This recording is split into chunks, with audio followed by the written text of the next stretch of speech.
அனைவருக்கும் வணக்கம். எல்லோரும் எப்படி இருக்கீங்க? நல்லா இருக்கீங்களா? முறுக்கு சுட மாவு பிசைய போகிறோங்க. அதுக்காக கொஞ்சம் பெருங்காயம், கருப்பு எள்ளு, தேவையான அளவுக்கு உப்பு, கொஞ்சமாக வெண்ணெய் எடுத்து வச்சுருக்கேன். கூடவே தண்ணி.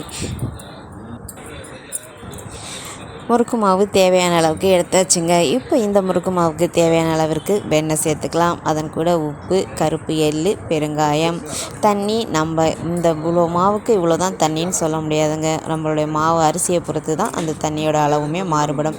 அதனால் தண்ணி ஒரேடியாக ஊற்றாமல் கொஞ்சம் கொஞ்சமாக ஊற்றி பிசைஞ்சிக்கோங்க. மாவு பிசைஞ்சு முடிஞ்சதும் கையில் ஒட்டக்கூடாது மாவு. அதுதாங்க பக்குவம்.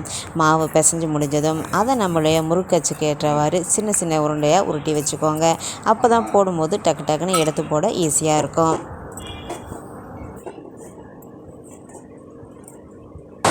இப்போ தான் திஷா கிச்சனை முதன்முறையாக பார்க்குறீங்க அப்படின்னா சப்ஸ்கிரைப் பண்ணிவிட்டு மறக்காமல் பக்கத்தில் இருக்க பெல் பட்டனை கிளிக் பண்ணிக்கோங்க. சரிங்க, மாவும் பிசைஞ்சாச்சு, எண்ணெயும் காஞ்சிடுச்சு. முறுக்கு பிழிஞ்சிட வேண்டியதுதான். முறுக்கு பிழியறதுக்கு முன்னாடி கொஞ்சம் பிள்ளையார் பிடிச்சி வச்சிடலாங்க.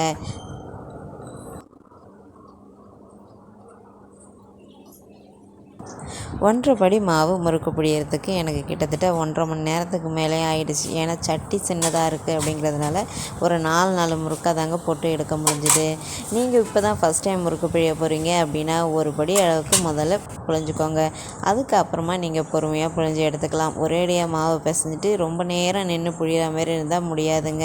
சரிங்க, தீபாவளிக்கு உங்கள் வீட்டில் முறுக்கு சுட்டுட்டிங்களான்னு சொல்லுங்கள்.